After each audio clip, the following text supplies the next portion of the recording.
नमस्कार, माझे नाव प्रणव आवाज.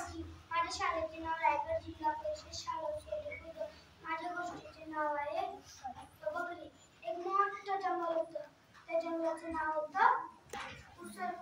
त्या जंगलाच्या बाजूला एक गाव होतं. त्या जंगलात एक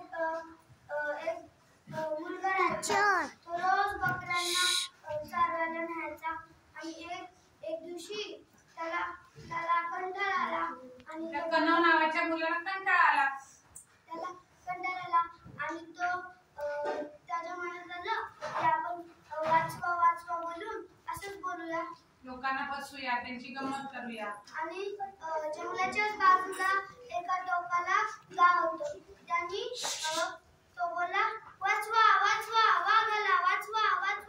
मग सगळे गावकरी आले आणि बोलले, वाघ कुठे. नंतर मुलगा बोला की नाही, कुठेच नाही वाघ, मी तर मजा करत होतो.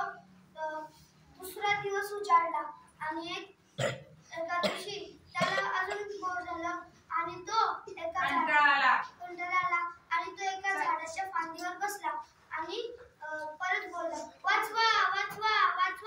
आणि परत गावाला आले. बोलले, काय झालं आता? नंतर वाघाला बोलले की वाघ आला का? मग तो मुलगा बोलला, नाही, मी तर मजा करत होतो. हसून बोलला ना.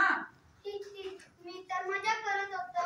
आणि तिसरा दिवस उजाडला आणि परत तो मुलगा तिथेच राहिला. त्या फांदीवर आला आणि चढला तिथे आणि बसला. एका बाजूला बकऱ्या सगळ्या चरत होत्या. बकऱ्या सगळ्या चरत होत्या आणि त्याच्या बाजूला झाडीत वाघ बसलेला आणि त्याला खूप भूक लागलेली.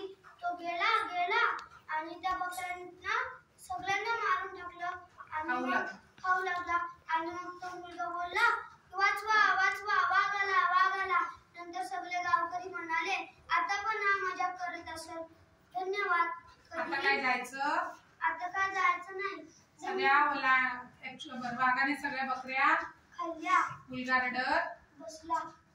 धन्यवाद. कधीही कोणाची मदत करायची, मस्करी करायची नाही, खोटेपणा करायचा मस्करी करायची नाही. ही आपल्या चांगलं ठेवू शकते.